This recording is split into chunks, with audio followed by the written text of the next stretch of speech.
My life before placing it in Christ was reckless. My relationships were very rocky.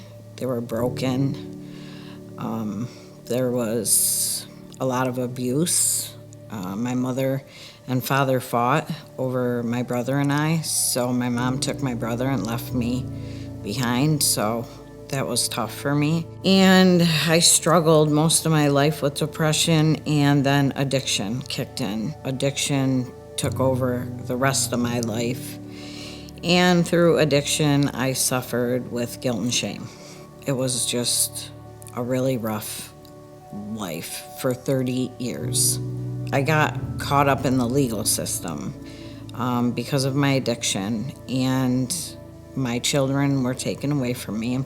I was headed down a path of destruction, and I knew I was going to end up dying to the addiction. I just couldn't take it no more, and I went into a rehab. I met with the pastor there, and I asked him if I could meet with him weekly. I kept telling him I felt like I was in this black hole, like I couldn't get out. I started realizing that it wasn't God who did the damage to me. You know, it was the life I was given and the choices I made. One day, I'll never forget it.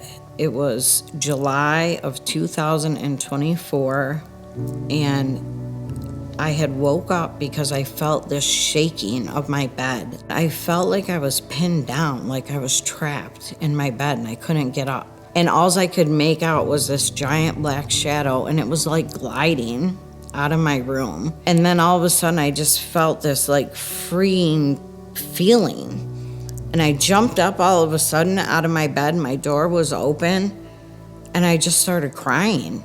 And that's when I totally surrendered, like everything, and just asked God to come into my heart. I asked him to forgive me for all my sins.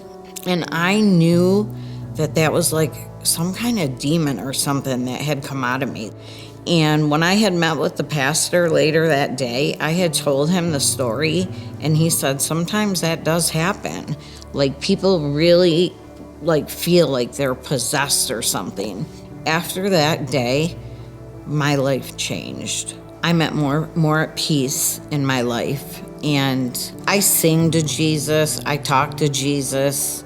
You know, there's days where I just feel so much joy in my life, and I feel like I'm thriving in my sobriety. I'm more grounded. Some days are not easy. Some days are tough, but I don't give up.